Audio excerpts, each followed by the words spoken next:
গাজা উপত্যকায় ইসরায়েলের লাগাতার আগ্রাসন, গণহত্যা ও মানবতাবিরোধী অপরাধ বন্ধ এবং গাজায় ইসরায়েলি হত্যা বন্ধ ও স্বাধীন ফিলিস্তিন রাষ্ট্র প্রতিষ্ঠার দাবিতে মানববন্ধন ও বিক্ষোভ করেছেন আশুলিয়ার চিত্রশাইল বাজার কমিটি সহ স্থানীয় জনতা।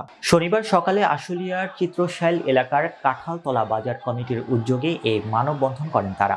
পরে একটি বিক্ষোভ নিয়ে কান্দাইল ও হাকিম মার্কেট এলাকা প্রদক্ষিণ করে যথাস্থানে গিয়ে এক সংক্ষিপ্ত সমাবেশ করেন তারা।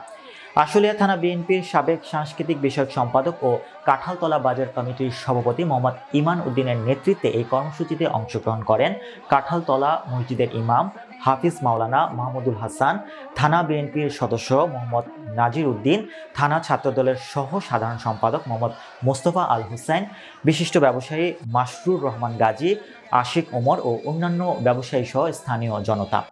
বাজার কমিটির সভাপতি ইমান উদ্দিন বলেন, আমাদের মুসলমান হিসেবে ইসরায়েলের পণ্য ব্যবহার বন্ধ করতে হবে। এরই ধারাবাহিকতা অনুযায়ী ইতিমধ্যে আমরা চিত্রশাইলবাসী আমাদের এখানে ইসরায়েলি পণ্য বিক্রি বন্ধ করে দিয়েছি। আসুন আমরা দেশব্যাপী সবাই ওদের পণ্য বিক্রি বন্ধ করি, ওদের অর্থনৈতিক মেরুদণ্ড পঙ্গু করে দেই।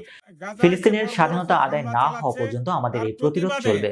আজকে আমরা এখানে আশুলিয়ার কাঁঠালতলা বাজার কমিটির পক্ষ থেকে আমরা প্রতিবাদ মিছিল করেছি। ইসরায়েলের বিচার হোক, সারা দেশ সারা পৃথিবীর মানুষ জেগে উঠুক, সকল মুসলমান জেগে উঠুক, ইসরায়েলের বিরুদ্ধে দাঁড়াক। আমরা দূর থেকে কিছু পারছি না, অন্তত এই তাদের অর্থনৈতিক ভাবে তাদেরকে একটু দুর্বল করতে পারলেও আমরা তাদের সেই যুদ্ধের সাথে সামিল হতে পারবো বলে আমরা স্বীকার করি।